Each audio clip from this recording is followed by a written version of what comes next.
Here we are, Psalm 113. This is a psalm that feels like really familiar territory for me. It's a psalm that I tend to use when I'm teaching in the context of how to read Old Testament poetry. I love this psalm because it kind of gives you everything you need. It gives examples of parallelism. It gives structure that's easy to spot. It gives imagery that kind of conveys its point. And it's a very useful psalm in that sense. But there are many psalms that would give those things. This psalm gives us something that I find theologically really significant. So I want us to see that. And we're going to see that by going to the middle of the psalm. It's 9 verses long. The first 3 verses are a call to praise. Everybody, everywhere, all the time should praise the Lord. Why? Verses 4 to 6 tell us why. And then after this, 7, 8, 9, give a couple of examples of the truth that we're going to see here. So this is where we're going to focus. It's speaking about God, the Lord. Notice there, the Lord our God. It's describing him. And it's saying something quite significant. It's saying that the Lord is high, above. Notice this up language, high above all nations, his glory above the heavens. Who is like the Lord our God, who is seated on high? All of these up terms are lifting our eyes, lifting our hearts to think about how high and exalted God is. Notice it's above all nations. That's a global highness. It's above the heavens, a cosmic your highness. I mean, he really is up above. So we've got this incredible upward pull of these 4 lines, pulling our eyes and our hearts up to the God who is worthy of praise.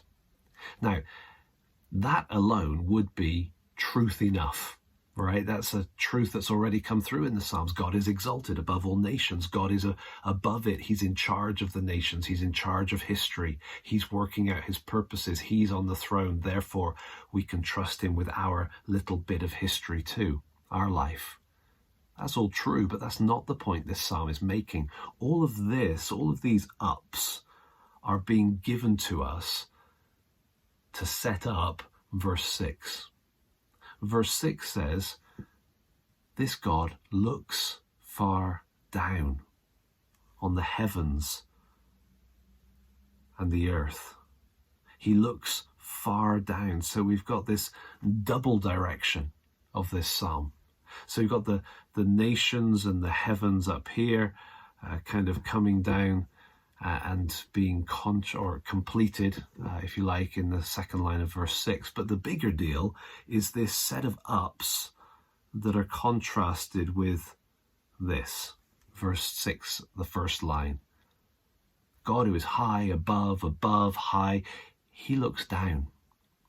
What does that mean, he looks down? Well, it's not my favorite translation, to be honest. It's so significant in the way that it works within this psalm that you might want to go and find a technical commentary on the Hebrew and take a look. Well, I'll save you a little bit of money if you don't have one of those.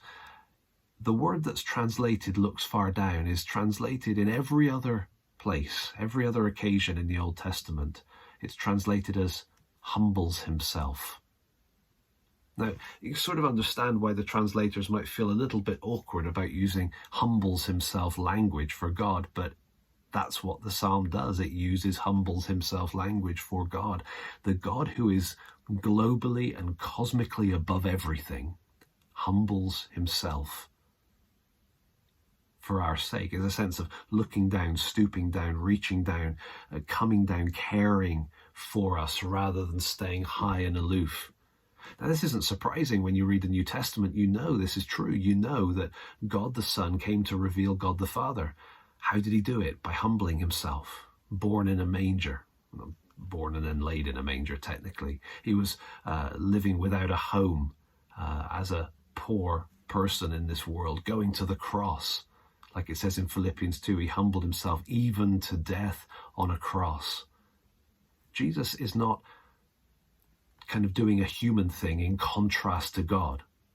Jesus, the incarnation, the mission of his rescue, a redemption mission for us. The whole thing is a revelation of the character of God. It's not that he sort of left God's character behind and came and showed us something different. No, what he's showing us is what we see here in the Old Testament, that our great, high, majestic, elevated, exalted, worthy of praise for his highness, that God is a God who humbles himself.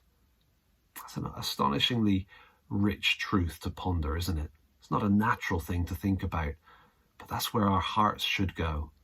As we read through the Old Testament, we need to recognize that this is the God who ultimately is revealed to us hanging on the cross, dying humiliated by choice for us. What an awesome God we have. Awesome in power, awesome in humility. I hope that Psalm 113 can be as rich for you as it is for me.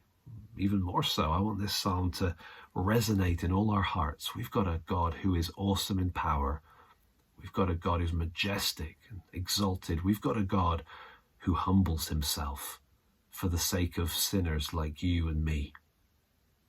Read Psalm 113, share it with somebody. In fact, share it with everybody. It's so good. See you next time.